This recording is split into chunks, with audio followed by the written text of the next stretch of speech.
आने वाले वक्त में क्या होने जा रहा है। हमने अभी दो बातें की हैं, एक 2027 के ऊपर और एक जो हमने बात की है वो 2032 तक क्या क्या प्रोडिक्शंस होंगे, हमने पिछली दो वीडियो में कवर किया। लेकिन आज की वीडियो में बात करना चाह रहा हूँ कि अमेरिका के प्रोडिक्शंस के ऊपर। लोग जो है अमेरिका को एक ड्रीम समझते हैं, एक सिलिकॉन वैली का हब समझते हैं, इंटरनेट टेक्नोलॉजी कंपनी सब कुछ जो है वो वहां पे है। लेकिन अमेरिका पे कितना खतरनाक वक्त आने वाला है आने वाले वक्त में, और उसकी वजह से पूरी दुनिया में जो हाहाकार होगी और तहस नहस होगा वो क्या क्या होगा। एक बहुत इंपॉर्टेंट प्रोडिक्शन जो है आज आपके सामने पेश करने जा रहा हूँ कि जिसमें बताया गया है कि अमेरिका की क्या हालत होगी और साथ ही साथ उसके जो सबऑर्डिनेट्स हैं, यानी कि जो उसके दोस्त हैं या फिर जो उसके दोस्त कहते हैं खुद को, उनके क्या साथ होगा। और हम लोग बात करेंगे इंडिया और आने वाले टाइम में क्या क्या चीजें होंगी इंडिया के अराउंड। इस सब पे जो है वो एक इंपॉर्टेंट प्रोडिक्शन होने जा रहा है। वीडियो देखिए, सब आज हम बात करेंगे। स्टार्ट करते हैं तो हमारे एक पाठक जी हैं जो कि एस्ट्रोलॉजर्स हैं, उन्होंने कुछ बातें बताई है, वो मैं आपके सामने आज पेश करने जा रहा हूँ कि आखिर वो क्या कहते हैं अमेरिका को लेके। अमेरिका की जो पिक्चर है असल में वो क्या है और रियलिटी में क्या होने जा रहा है 2027, 28, 29, 30 आने वाले 2-3 सालों में क्या क्या चीजें होंगी। चलिए बगैर कोई बिल्डअप किए स्ट्रेट वीडियो पे चलते हैं और सुनते हैं कि आखिर पाठक जी क्या कह रहे हैं। क्योंकि जब तक वो घटनाएं नहीं होंगी जो मैं बता चुका हूं, तब तक ये युद्ध नहीं रुकेगा। तो ये युद्ध अभी चलेगा। भले ही ट्रंप को जानते हो आप, भले ही ट्रंप घोषित कर दें कि हो गया हो गया हो गया, नहीं होगा। क्योंकि पूरा यूरोप यूक्रेन के साथ अभी बड़ा युद्ध लड़ने के लिए तैयारी कर रहा है और रूस के साथ वो संघर्ष अवश्यंभावी है जो होगा। तो इसका मतलब अमेरिका जो है वो वहां पर भी डिफीटेड कहा जाएगा, लेकिन वो दिखाएगा नहीं दुनिया को। अगला पॉइंट अमेरिका के बारे में मैंने बताया था कि इनका डॉलर नीचे जाएगा और इनकी अर्थव्यवस्था नीचे जाएगी। यस, बहुत ही इंपॉर्टेंट पॉइंट है।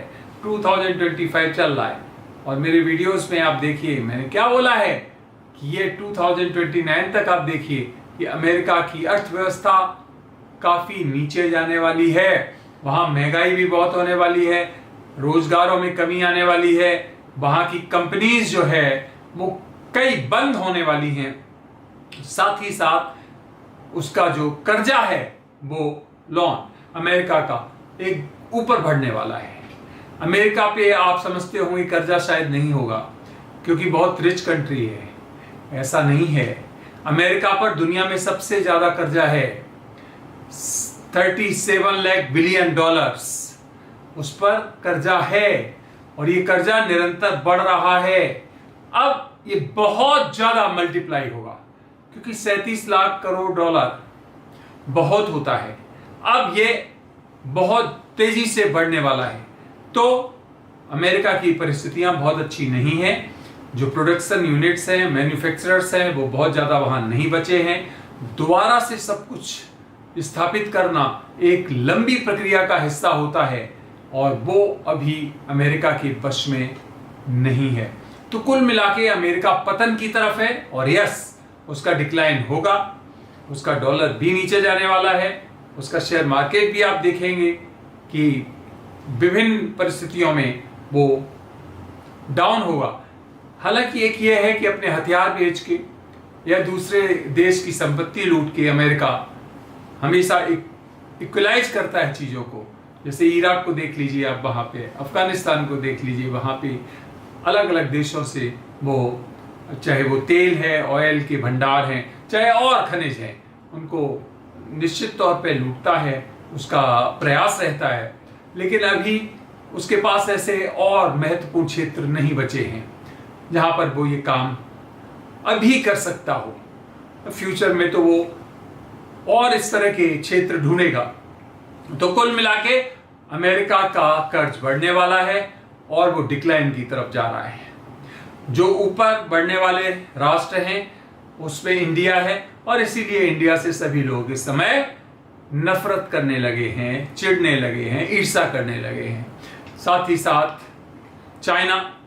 चाइना भी जो है बहुत डेवलप कर चुका है और अगर उसके ऊपर युद्ध थोपा गया तभी वो पीछे आएगा और युद्ध की परिस्थितियां जरूर 2027 तक बन रही हैं अमेरिका के साथ उसकी। तो वो भी मैं आपको बताऊंगा आगे चल के, जैसे जैसे उसका टाइम आएगा। तो अमेरिका की परिस्थितियां विपरीत हैं, ये पक्का मान लीजिए। वहां पर जो नेचुरल कैलेमिटी जिसको कहते हो आप, प्राकृतिक आपदाएं, वो भी बहुत सारी दिखाई दे रही हैं, जिसके कारण अमेरिका घिरेगा इन परिस्थितियों से। तो भारत के लिए क्लियर मैसेज दे दिया मैंने, और वो ये है कि भारत को घेरने का प्रयास किया जाएगा। अमेरिका जिसमें पूरी तरह आपके साथ नहीं आएगा, घुमा फिरा के बातें करेगा, जब साथ आने वाली बात होगी साथ नहीं देगा। इंडिया को अपनी लड़ाई खुद लड़नी पड़ेगी, रूस जरूर साथ खड़ा रहेगा, इसमें कोई शक नहीं। तो अमेरिका का भरोसा मत करो, अमेरिका खुद ही हॉट वाटर में है, खुद परेशानियों से जूझेगा वो। और तीसरा मैंने बताया आपको कि भारत के ऊपर कोई बड़ा हमला किया जा सकता है, जो कि जम्मू कश्मीर में ही होगा, जैसा कि पीछे हुआ था, हमारे 26-27 सिटीजन्स को मार दिया था, उसी तरह का या उससे भी भयावह कोई इस तरह का प्लान किया जा चुका है। तो वो परिस्थितियां बनी हुई हैं।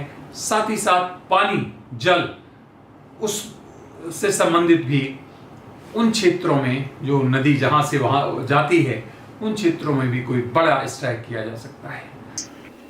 तो आप लोगों ने सुना कि पाठक जी जो है वो एक एस्ट्रोलॉजर हैं और काफी टाइम से जो है वो ये बातें बताते हैं और काफी वीडियोस बना रहे हैं और काफी इन्फॉर्मेटिव वीडियो होती है। तो अगर हम लोग बैक टू टॉपिक आए तो वो ये बता रहे हैं कि जो यूएसए है उसका प्रोडक्शन ऐसा है कि बड़ा खराब है, और आने वाले वक्त में लोग समझते हैं कि यूएसए जो है वो एक एक डेवलप कंट्री है और दुनिया की इकोनॉमी जो है वो वहां से ड्राइव होती है, और वहां पे कंपनीज हैं और जितना भी आप कह लीजिए जितनी भी एक हर चीज का जो पावर हाउस है वो यूएसए है। लेकिन आने वाले टाइम में आप देखेंगे मैक्सिमम कंपनीज जो है वो बंद हो जाएंगी, जो इकोनॉमी है वो वहाँ की एकदम कोलैप्स कर जाएगी, स्टॉक मार्केट में जो है वो बहुत बड़ी तरीके से एक डिप आएगा, और जितने भी लोग वहां पर हैं, इनकी बात के अलावा भी अगर मैं बताऊं तो फिर वहां से भागेंगे, परेशान होंगे। वहां पर बहुत ज्यादा जो भी इंडियंस हैं या फिर एशियंस हैं या फिर और भी जो लोग हैं उनको भगाया जाएगा, या फिर कुछ इस तरीके की बातें होंगी कि जो बहुत खतरनाक हो जाएगी। एक सिविल डिस्टर्बेंस जो है वो पूरे अमेरिका में आ जाएगा। और फिर ये भी बताया कि इंडिया जो है, क्योंकि एक बहुत प्रोमिनेंट स्टेट में है अभी, वो जो है वो सबसे स्ट्रांगली पूरी दुनिया में चल रहा है, तो फिर काफी लोग जो है उससे जेलसी रख रहे हैं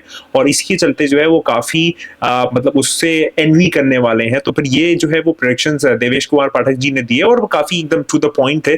तो हर कोई, मतलब मैं आपको अलग अलग लोगों की वीडियो क्यों दिखा रहा हूँ आजकल, मतलब पिछले 2-3 दिनों में क्यों दिखा रहा हूँ कि हर एक इंसान, हर एक व्यक्ति, हर एक जो कहीं भी किसी भी तरीके से कुछ भी फॉलो करता हो, वो ये कह रहा है कि बड़ा मुश्किल वक्त आने वाला है, बड़ा खतरनाक वक्त आने वाला है, वो ऐसा वक्त आने वाला है कि जो आपने कभी इमेजिन नहीं किया होगा और जो कि सब तबाह और बर्बाद कर देगा। और मतलब दुनिया एक ट्रांजिशन में, एक ट्रांजिट पे जा रही है। प्लैनेट्स जो है, मतलब एस्ट्रोलॉजर्स से कह रहे हैं कि प्लैनेट्स जो है वो ट्रांजिट पे है और बहुत भयानक वक्त जो है वो दरपेश है, लोग रियलाइज नहीं कर रहे। और ये सारे जो है, अगर मैं बात करूं, और हाँ बारिश की इन्होंने बात की, पानी की बात की, इन्होंने भी बात की। कल वाले में मैंने जो वीडियो दिखाई एक बाबा जी की, वो भी यही बात कर रहे थे कि इतनी बारिश होगी कि पेड़ पूरे जल जाएंगे। मतलब पानी से भी कोई चीज जलती है, इतनी बारिश होगी पेड़ जड़ जाएंगे, मतलब बर्बाद हो जाएंगे, एकदम फिन्नार हो जाएंगे। ये सब बातें यहाँ पर हो रही हैं। रिवायतों में अगर मैं बात करूं तो रिवायतों में ये जुमला मिलता है कि इमाम मीर इस्लाम के आने से पहले जो है वो रजब में शायद 11 दिन या मतलब समवॉट गालिबन 13 दिन लगातार बारिश होगी, और इतनी बारिश होगी कि हर चीज धुल जाएगी, इतनी बारिश होगी। तो बारिश से जो है वो एक बड़े लेवल पे, एक ह्यूमंगस लेवल पे, एक मैसिव लेवल पे जो है वो बर्बादी होने वाली है।